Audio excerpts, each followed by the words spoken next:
আসসালামু আলাইকুম। পরকে বসবাসরত বাংলাদেশি ভাই বোনেরা, আপনারা অবগত আছেন যে আমাদের all Bangladeshi association of Ireland আবাইয়ের নির্বাচনী কার্যক্রম শুরু হয়ে গেছে। সেই ধারায় আমাদের এবারের নির্বাচন 2025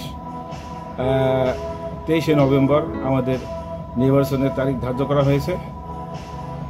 17ই অক্টোবর পুরানা আবাই যে কার্যকরী কমিটি আছে সেটার মেয়াদ শেষ হয়ে যাবে এবং আমরা একটি নতুন কমিটির লক্ষ্যে নির্বাচনী কার্যক্রম পরিচালনা করতেছি।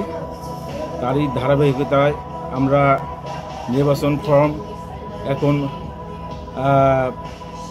বন্টন করতেছি। আপনারা যারা প্রার্থী হইতে আগ্রহী, দয়া করে আমাদের করকে 5 জন নির্বাচন কমিশনার আছে, আমাদের যে কোনো একজনের কাছে আপনি ফর্ম সংগ্রহ করতে পারবেন। এবং সেই সাথে আপনারা যারা এখনও ভোটার হন নাই, দয়া করে ভোটার হবেন, নিজে ভোটার হবেন, পরিবারের সদস্যদেরকে ভোটার করবেন এবং আপনার আশেপাশে যে বন্ধুবান্ধব আছে 18 ঊর্ধ্ব তাদেরকে ভোটার হওয়ার জন্য উৎসাহিত করবেন। আপনারা অংশগ্রহণ এবং সর্বাত্মক সহযোগিতা কামনা করছি। ধন্যবাদ সবাইকে।